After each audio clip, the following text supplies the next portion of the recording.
Investindo na Gringa. Oferecimento Avenue Banking. Sua vida financeira global e em dólar. Saiba mais em avenue.us. Investindo na Gringa, com Bruna Aleman. Quarta-feira, muito bom dia pra vocês e tá começando mais um Investindo na Gringa. Quem tá aqui é a Bruna Aleman, educadora financeira da Rádio Mix FM. Vocês já me conhecem bastante. E eu trouxe de volta nosso primeiro convidado, o famosíssimo Daza Arábia. Tudo bem, Daza? Salam aleikum, tudo bem, Bruna? Prazer novamente de estar aqui com vocês, ajudando o pessoal e falando um pouquinho sobre exterior. Muito obrigado pelo convite. Imagina, você, carteirinha aqui, viu? Mas pra começar, eu já quero ir direto no assunto e eu vou te tirar totalmente da zona de conforto, tá bom, Daza? Ai, meu Deus, eu fico preocupado quando vem essas mensagens assim que me deixam fora da zona de conforto, mas a gente tá aqui pra ajudar a galera, então pode ir lá, pode fazer pergunta. Então, vamos lá. Compensa investir no exterior mesmo ganhando em real? Afinal, o dólar tá saindo em média 5,50 quando a gente faz o câmbio. Essa bola é tua, hein? Muita gente fica preocupada, né? Porque o dólar tá subindo bastante, tá quase 5,53 hoje. Vale lembrar que as pessoas, elas têm os custos de vida atrelados ao dólar. E aí é só um exemplo que eu uso, né? Que foi bem bacana, que eu vi lá no podcast da Avenue, que se o investidor ele tivesse investido em maio de 2020, o dólar naquela época tava 5,97. Tava muito mais alto do que agora. E se ele tivesse investido na Bolsa Americana e mantido até hoje, ainda assim, mesmo com a queda do dólar, ele teria ganhos aí aproximadamente de 40%. Por quê? Porque a Bolsa Americana, daquele período até hoje, se valorizou muito mais. Então as pessoas, elas precisam se investir em dólar, e não somente em dólar, em ativos dolarizados, porque eles vão gerar valor no longo prazo. Tá vendo, gente? Aprende essa lição. Pelo amor de Deus, escutem eu e o Daza, viu? E Daza, me diz qual que é a principal diferença entre a nossa bolsa, a B3, e a bolsa americana, né? Já que a gente tá falando em investir no exterior. Exatamente. É muito válido você sempre diversificar. Então, eu nunca falo também para ficar 100% bolsa americana. Grande diferença, né? Primeiro, é a maturidade. A Bolsa Americana, você tem as duas maiores bolsas do mundo, né? Com mais de 200 anos aí de funcionamento. Enquanto a B3 ainda está caminhando, mas está evoluindo bastante. Uma grande diferença é a composição da bolsa. Enquanto a B3 ela tem a grande parte da sua composição em empresas focadas em commodities, né? Seja minério de ferro e petróleo e também financeiro, grandes bancos, esses setores eles não crescem tanto. As bolsas americanas, você pode colocar aí o S&P 500, né? Você pode colocar a NYSE e a Nasdaq. Elas são bolsas com uma composição totalmente diferente. Se você pegar o S&P 500, grande parte da sua composição são empresas de tecnologia e saúde. Ou seja, é totalmente diferente da B3, a composição. Então lá você tem muito mais crescimento, exatamente porque os setores tecnologia e saúde crescem muito mais do que em setores como commodity ou financeiro. Nossa, fora que investir lá fora é você ter uma exposição, ou poder ter a escolha de mais de 6 mil ativos, pessoal. E agora, puxando para o futuro, Daza, quais são os segmentos que você vê como promissor? Eu só quero que você dê uma pincelada, tá bom? E qual que a gente deve ficar de olho na hora de comprar, né? Então, assim, qual setor é super importante ter e qual ficar de olho? Pra gente continuar depois no nosso podcast. Sim, eu acho muito válido as pessoas ficarem de olho em setores como tecnologia da informação, como cybersecurity. É um setor aí que está muito demandado. Eu acho que vai crescer bastante, né? A gente está vendo casos que a gente pode conversar um pouco mais no podcast de ataques hacks que está acontecendo em empresas. Então, cybersecurity é um setor que eu acho muito legal. E um outro é setor de energia renovável. Eu acho que é um setor também que vai ter uma demanda muito grande no futuro. O mundo está migrando para ser um mundo muito mais sustentável. Eu acho que é um setor bem interessante para ficar de olho. Bom, antes da gente falar sobre o cybersecurity, né, Daza, que eu quero trazer esse assunto, eu acho que é muito interessante. O pessoal tem várias coisas que o pessoal quer saber. Eu acho que semana passada nós falamos sobre a importância, desde quando a gente você veio aqui no primeiro programa, nós estamos falando da importância de investir em dólar. Acho que frisamos muito isso, né, naquele primeiro podcast. Depois eu trouxe com o pessoal da Avenue aqui todos os riscos, Brasil, Estados Unidos, qual a diferença, a acessibilidade de ter ali no exterior.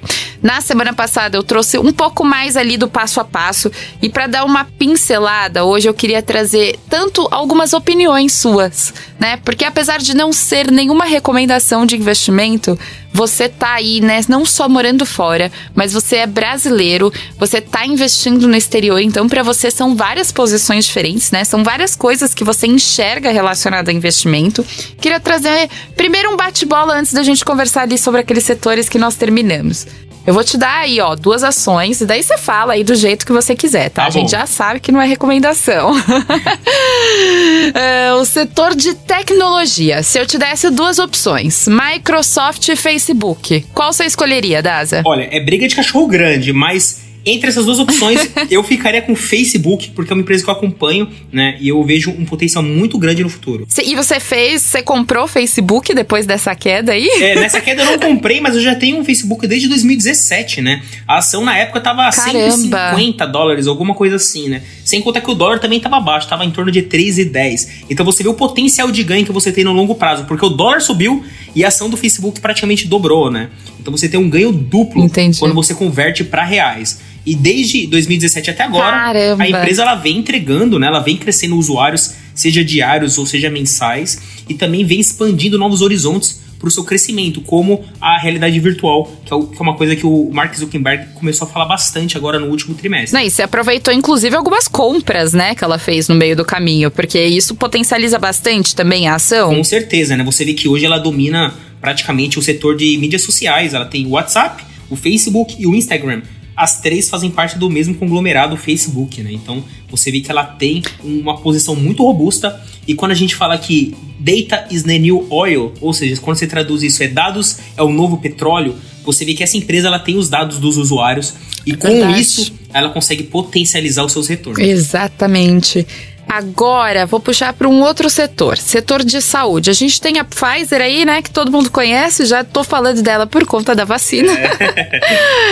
Aliás, eu tomei minha 2ª dose hoje, gente, daqui a pouco tô totalmente imunizada, totalmente não, né, mas semi-imunizada ali, já melhor. E eu tenho uma outra que chama United Health, que também é muito famosa nos Estados Unidos, provavelmente as pessoas não conhecem, mas eu quero trazer esses nomes novos.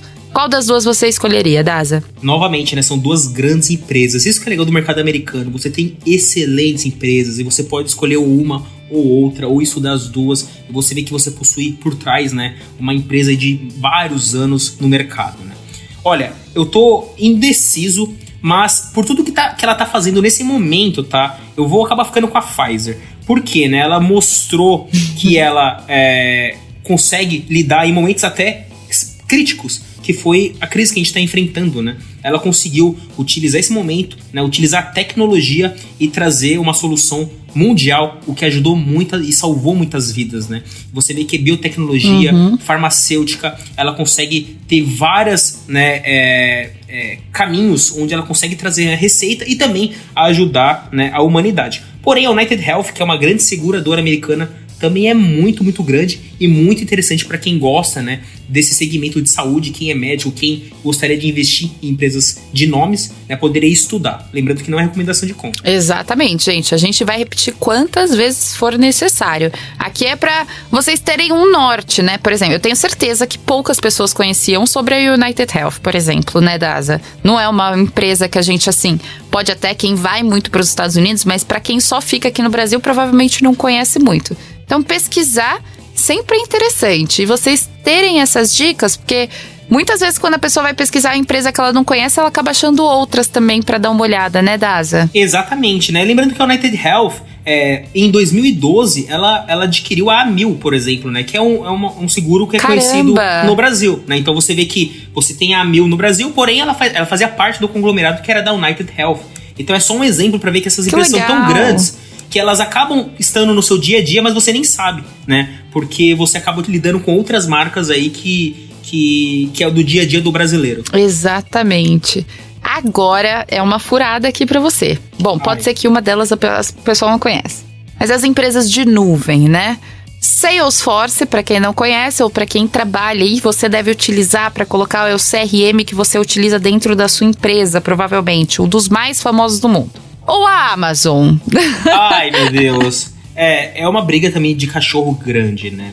Olha, se a gente for olhar pela ótica de CRM, que é uma plataforma utilizada pelas empresas, né, para ter um contato com o cliente, a Salesforce ela tem uma posição muito grande nesse segmento, né? Eu mesmo, por exemplo, tenho a Salesforce, ela vem crescendo ano após ano, né? E ela domina hoje praticamente 20% do segmento de CRM. Então você vê que ela tem uma posição bem confortável e ela continua crescendo muito, né? Por outro lado, a Amazon, ela tem aí várias vertentes, então é como se fosse um polvo, porque ela tem um tentáculo que é da parte de e-commerce, um outro tentáculo que é da parte de cloud computing com a AWS, então ela também é um outro, né, uma outra empresa muito interessante de estudar, mas se você for focar no segmento de CRM, Salesforce, ela tem uma posição muito legal. Agora, se você quiser uma empresa mais genérica, que consegue ter receitas de diversas áreas, a Amazon, ela é muito interessante. Eu gosto, sabia, de empresa com receita por várias áreas. Isso daí foi também um dos motivos que eu brinco muito relacionado à Disney, mas é porque tem várias receitas, né? Não depende, a gente só tem uma imagem que depende só de parque, mas são tantas formas de receita e nenhuma muito consolidada. Eu talvez, assim, pensando aqui, na verdade eu tenho a Amazon, né? Não tenho a Salesforce, mas a escolha é realmente por isso. Eu acho que é aquele negócio, entra muito no conceito de diversificação, mas a Salesforce não deixa de ser uma empresa gigantesca, né, gente? A gente não pode nem falar nada contra. Eu concordo muito, e grandes empresas, elas sempre se reinventam. Então, mesmo que uma empresa ela acabe tendo dificuldade de um setor, ela sempre vai achar uma maneira de conseguir trazer um novo caminho para ter uma nova receita, seja por aquisição ou seja por um novo produto, né? Então, é verdade. É bem interessante o investidor iniciante procurar por grandes empresas, né? Porque elas já estão consolidadas no mercado e já possuem uma marca forte. Exato. Agora a última. Vou te trazer a última pra gente falar depois de outros setores. Pessoal, tem um setor que se chama consumo não cíclico. Se você vai pesquisar, por exemplo, muito naquele... Eu pesquiso bastante no investing.com, principalmente para poder ver quando que as empresas vão pagar dividendo, né? As principais informações financeiras. Lá já tá muito bem desenhado as divisões dos setores americanos, né, Daza? Ali dá pra gente poder enxergar. E um deles chama consumo não cíclico. E eu vou te trazer duas empresas, pessoal, que vocês provavelmente conhecem de nome, mas não têm noção da dimensão das marcas que tem ali dentro. Que é a Procter & Gamble, por exemplo, se você compra fralda para o seu filho Pampers, você tá ali sendo consumidor da Procter & Gamble. E a PepsiCo, que se você comprar uma Pepsi, logicamente, você também tá sendo consumidor dela. Qual que você escolheria, Daza? Olha, como não tenho filho, eu vou acabar escolhendo uma que tá no meu dia a dia, né? Que é a PepsiCo. Eu acabo consumindo aí muita Pepsi, né? Eu gosto. Aqui na Arábia tem muita Pepsi, né? É bem dividida entre Coca-Cola e Pepsi, não é tão igual o Brasil, que a Coca-Cola ela domina, né? O market share aqui da Arábia tem a Pepsi é bem forte. Sem contar os salgadinhos e os snacks. E vou confessar pra vocês, nessa pandemia eu fiquei em casa no lockdown, ganhei alguns quilos só consumindo aí salgadinhos da PepsiCo, né? Ruffles e Doritos, etc. Então, eu acabo indo pelo meu paladar. Mas ambas as empresas também são excelentes, possuem marcas fortes, mas a PepsiCo, ela mostrou ser bem resiliente, principalmente, novamente, a esse período que a gente passou, porque as pessoas acabaram consumindo bastante essas porcarias, vamos assim dizer, né? Que são essas comidinhas rápidas. E ela ganhou bastante, ela teve um crescimento aí de receita muito alto nesse último trimestre, né? Por isso que eu acho que a PepsiCo também ela consegue ter uma diversificação de receita muito interessante, seja por bebidas, seja por snacks. E também, né, alguns outros produtos de saúde, né? Até a Aveia Quaker também é da PepsiCo, um exemplo aí de que ela também tá indo no segmento de saúde. Pessoal, para vocês saberem mais, eu acho que assim, é super interessante tudo isso que o Daza tá trazendo, para vocês entenderem a empresa que vocês estão investindo, né? Às vezes vocês não estão familiarizados com o nome, mas a PepsiCo é um dos exemplos. Além da Pepsi, tem a Lay's, a Ruffles, Fandangos, Doritos, Toddy, né? O Toddy muito conhecido desde a nossa infância. Cheetos, a Quaker, Elma Chips, H2OH, né? Que todo mundo toma aí. Chá Lipton, um Equilibre, que é mais natural, Gatorade, Quero Coco, o Salgadinho Lucky, 7-Up, Baconzito, Cebolitos, fofura. Gente, pelo amor de Deus. E por aí vai, né? Então, é uma empresa gigantesca e que, por mais que tenha mudado todo o grau de alimentação, eles também, igual o Daza comentou, também tá se reinventando e trazendo outras coisas. O interessante do mercado no exterior é isso, né? A gente conseguir investir aonde o que a gente consome, né? Acho que todo mundo poderia fazer igual o Will, né? Você faz muito Vejo Trades aí? Você faz bastante no Instagram. Toda hora eu tô vendo as coisas no mercado e tô total olhando a marca pra ver se é uma empresa que eu consumo, que eu invisto, né? Falar, beleza, esse dinheiro eu tô gastando, mas vai voltar pra mim como dividendos, né? Então, eu faço bastante disso. Exato. E daí,